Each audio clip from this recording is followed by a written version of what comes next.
할렐루야 부천성만교회 이찬용 목사입니다. 오늘은 내 인생의 마지막 숙제라는 제목으로 같이 은혜를 나누겠습니다. 내 인생 마지막 숙제요. 언젠가 TV에서 80 넘은 노모가 손자 2명을 파지를 주우며 키우는 장면이 나왔습니다.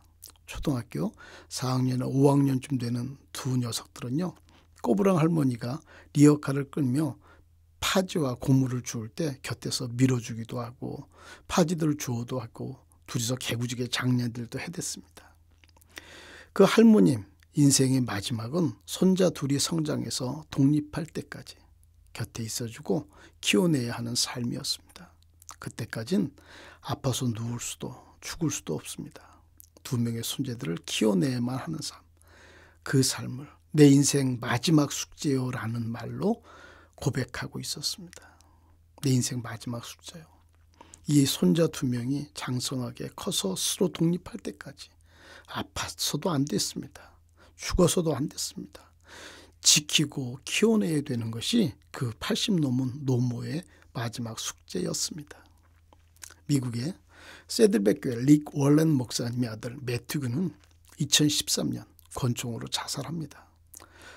목적이 이끄는 삶이라는 책으로 유명한, 그리고 세계적으로 좋은 영향력을 끼치는 목사의 아들이 자살한 것입니다. 이남 1년 중 막내로. 이 릭 워런 목사님 부부에게는 얼마나 각별한 아들이었을까요? 아들이 자살한 후 릭 워런 목사님에겐 얼마나 많은 말들이 들려왔을까요? 릭 워런 목사님 부부에게 당신 목회는 성공했지만 가정은 성공하지 못한 게 아닌가요? 숨겨놓은 무슨 죄가 있는 게 아니에요. 그런 가정을 가지고 목회자로 어떻게 목회를 하겠어? 당신은 위선자 아니요? 자살한 아들을 둔 목사가 무슨 설교를 어떻게 할까요? 미국이라는 사회라 사실 그나마 다행이었지, 한국에서 저런 일이 벌어졌으면 비판이 장난이 아니었을 겁니다. 릭 워런 목사님 부부의 심적 고통과 관계없이 수많은 비방, 글, 말들이 들렸습니다. 목회를 잠시 내려놓은 부부는 1년이 되자 다시 새들백 교회로 복귀합니다. 오랜 시간 자살한 사람들에 대한 공격적인 모욕과 굴욕을 주는 것은 미국 교회도 대단합니다. 교회 묘지에 매장하는 것을 허락하지 않았었고 교회 멤버에서도 자살하면 출교시키기도 했습니다. 다시 목회로 복귀한 부부는 자살 충동과 싸우는 이들을 돕는 사역을 개발합니다. 이것은 뒤죽박죽인 일처럼 될 수 있지만 우린 가장 절망스러운 시간에 놓인 이들과 함께 하라는 예수님의 부르심을 받았다면서 다시 사역의 길을 걷고 있는 것입니다. 내 인생 마지막 숙제요. 우린 가장 절망스러운 시간에 놓인 이들과 함께합니다. 그 노모의 외침이나 새들백 릭 워런 목사님의 고백을 우리는 사명이라는 말로 대신할 수 있을 것 같습니다. 어떤 상황에서도 무슨 일이 있어도 내 인생에 있어서 꼭 해내야만 하는 그 어떤 것 말입니까?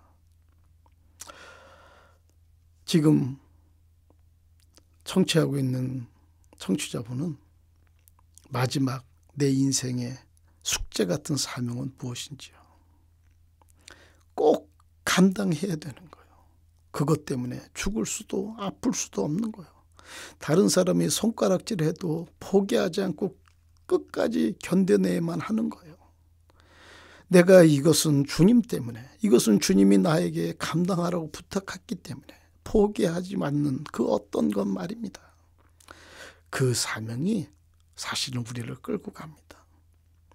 바울이 그랬고요. 예수님이 그랬고요. 그 내 인생의 마지막 숙제라고 두 손자를 키워내는 그 할머니의 고백도 마찬가지인 것입니다. 지금은 사명이라는 것 참 찾아보기 힘듭니다. 하지만 하나님의 사람으로 사명자의 길을 걷는 그 사람은 너무 멋지지 않습니까? 청취자 여러분, 내 인생의 마지막 숙제 무엇입니까? 꼭 감당해야 되는 것 어떤 것이 있습니까? 사명자로 이 땅을 살아가는 우리들이 되었으면 좋겠습니다. 고맙습니다.